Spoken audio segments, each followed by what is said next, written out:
So here's a distressing story making the rounds right now. The presidential candidate of the Labour Party, the 2023 elections, Peter Obi, has confirmed he will contest the 2027 presidential election. We all know this, right?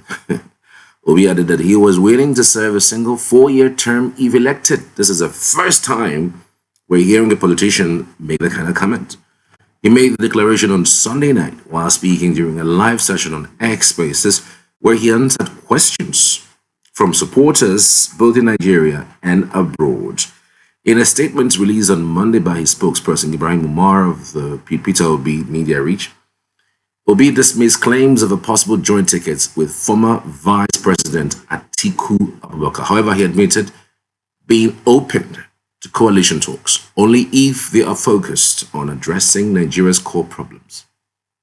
Or how do you know a coalition is focused on addressing Nigeria's problems? How do you know that?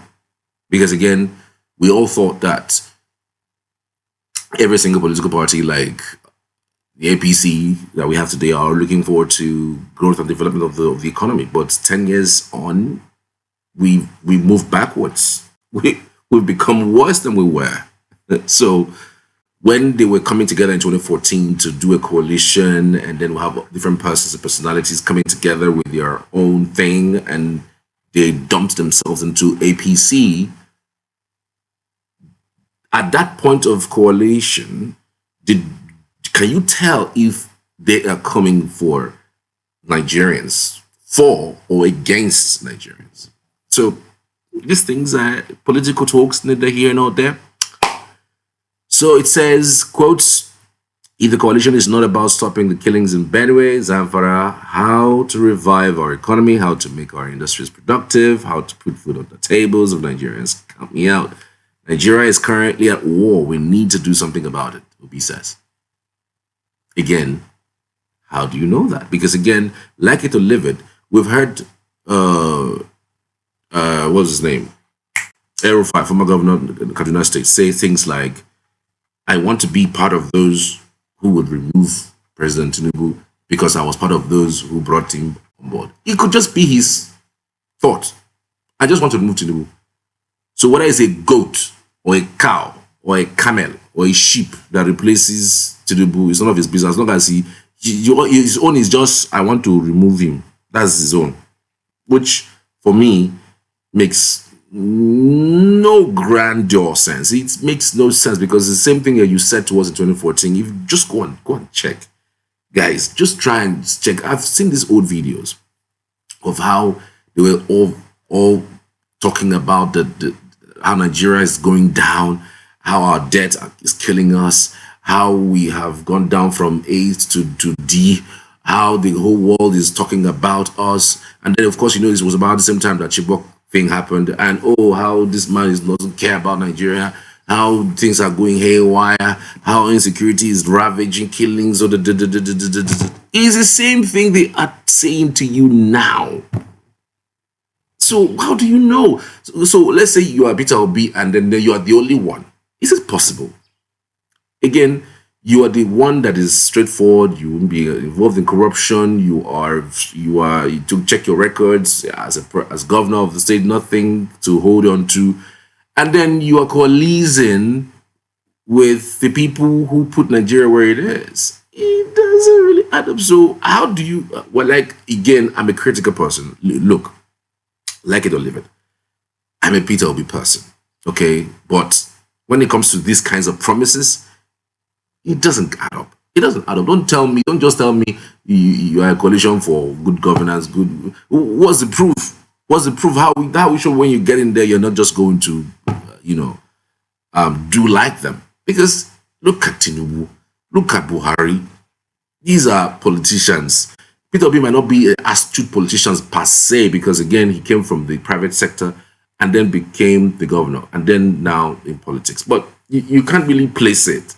You can't really tell that this person is going to do well as president of the country. You can't really place it. But then again, his antecedents can point us towards that. No doubt. But we're still skeptical. If a Tinubu can turn out to what he is today, if anybody tells us that Tinubu is going to turn out to what he is today, we won't agree.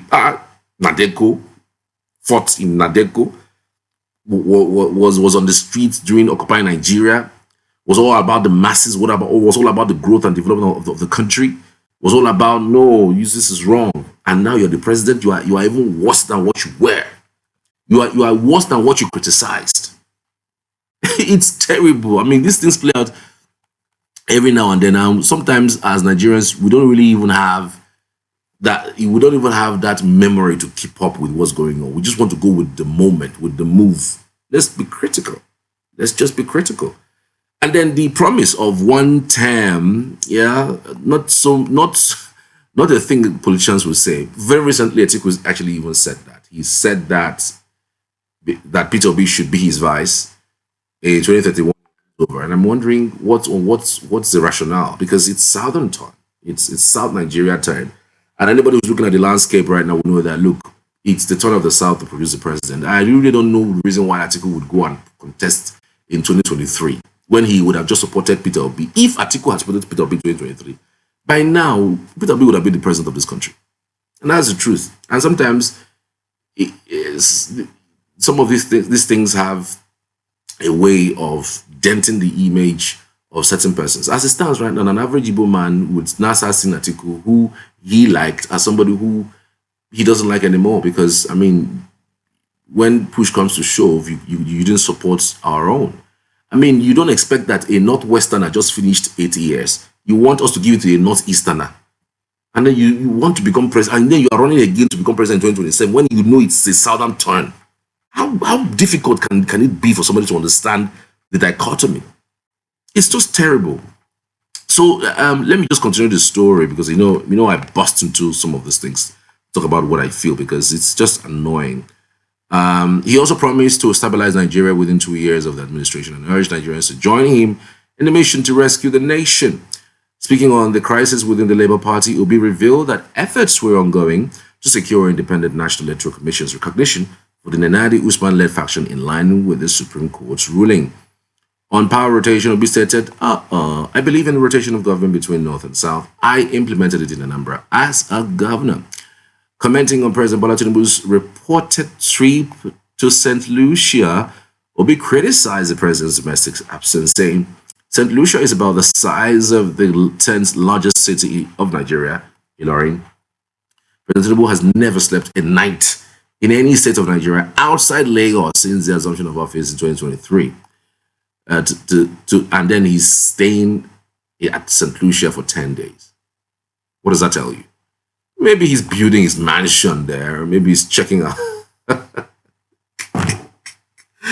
I hope we don't hear that there is train we are building to St. Lucia, because those guys are now saying that there's some sort of ancestral or inclination or affiliation to Nigeria. I don't know. It's just crazy. But again, come to think of it, this is crazy. This is 2 years since the president assumed office as the president of Nigeria.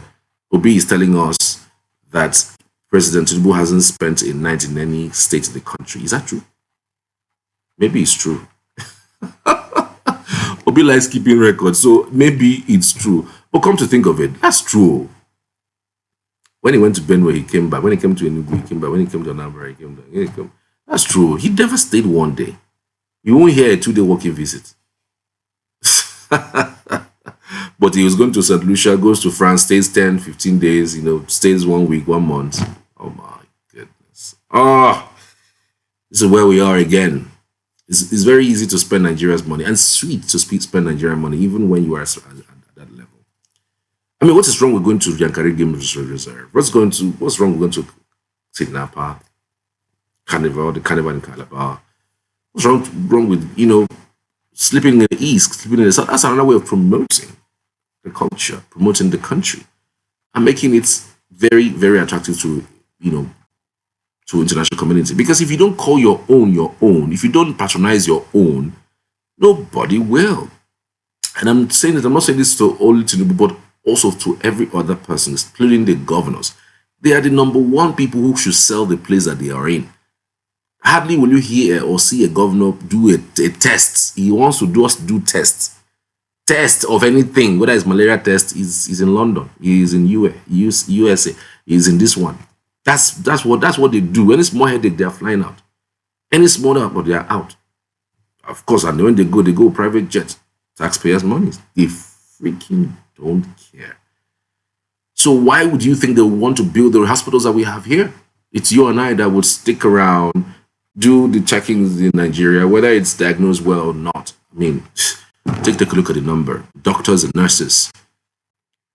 The numbers are staggering. The amount of nurses and doctors that are even leaving the country for greener pastures. So when they see those numbers, they really don't care. They freaking don't care about the numbers leaving or making it better or providing the equipment for them to stay back or incentives for them to stay back. They'd rather not do anything and then fly abroad to go and do their own checkups. That is what they do.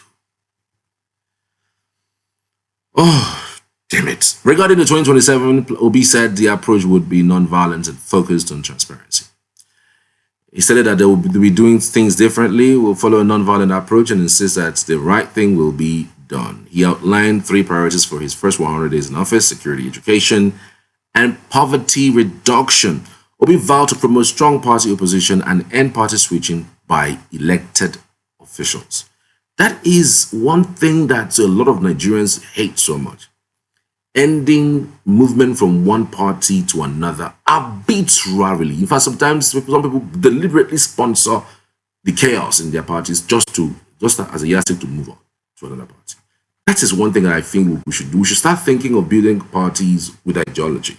And I hope that he's able to achieve that, really. I mean, if he's given the opportunity to, He says there will be no defections of elected officials to other parties when I am in charge, he asserted. He criticized the current administration for misaligned priorities, saying, imagine in this country, people are dying in Benue, Borno, and other parts of the country, and our leaders are commissioning bus stops and holidaying.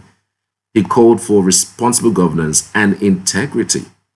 To bring order in governance, I will prioritize security, education, and pulling people out of poverty. Those are his words, and he means it, and he's hoping that he gets this interesting opportunity if Nigerians really truly want him. So tell me what you think, though. I mean, there's this talk almost all the time, especially as it concerns the North. The North will say we cannot allow another person to take over from Tinubu because he will want to now serve 8 years. Peter Obi has said, look, I'm not going to serve more than 4 years. I just want to show you guys that, look, governance is not rocket science. Governance is easy. Within 1 or 2 years, you should be able to achieve tangible things, things that people can feel and can grab and say, okay, good, this is development, this is growth. So he's saying 4 years is enough, and by 28th of May 2031, he's out. And, well, the North will now start looking at him. I think he's strategic with those thoughts because it will elicit some sort of determination, because the North wouldn't want anybody from the South to rule them again after 2031. Yeah, because it's 8 years out. So maybe they'll decide we gave Tinubu 62% of our votes. Maybe we can shift that 62% to Peter Obi. And maybe, of course, South, he has the South, most of it, he has the South. The southern part of the country. I mean, for him to be able to beat Tinubu in Lagos in his home state, I mean, you can imagine what he could do in 2027, and how he was able to sweep around South and Southeast and the lesser North Central as well. So if he has he doesn't even need 62%. What he needs is just 40% from the North.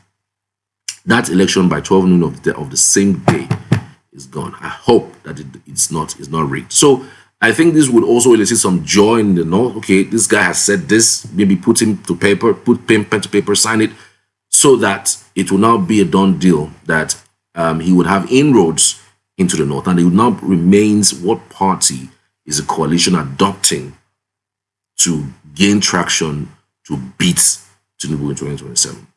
Tell me what you think. I'd love to hear from you as always. I'm Charles. This is Cheesy Media. Cheers.